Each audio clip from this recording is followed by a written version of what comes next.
See based డెవలప్మెంటే Jagan నాడు చెప్పుకొచ్చింది. గుజరాత్ డెవలప్మెంట్లో ముంబై డెవలప్మెంట్లో కీలకం సముద్ర తీర ప్రాంత అభివృద్ధి, దాన్ని చేస్తామని.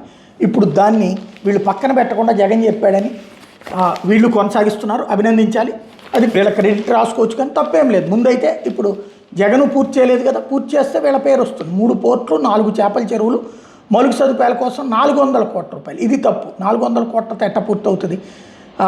మచిలీపట్నానికి సంబంధించి మొదటి దశ పోర్టు నిర్మాణ పనుల పురోగతి 4735 కోట్లు అయితే 1781 కోట్లు ఇప్పటిదాకా ఖర్చు పెట్టారు. రామాయపట్నం 3289 కోట్లు అవసరమైతే 1956 కోట్లు ఖర్చు పెట్టారు. మూలపేట 3256 కోట్లు అవసరమైతే 1887 కోట్లు ఖర్చు పెట్టారు. కాకినాడ గేట్వే 2620 కోట్లు అవసరమైతే 604 కోట్లు ఖర్చు పెట్టారు.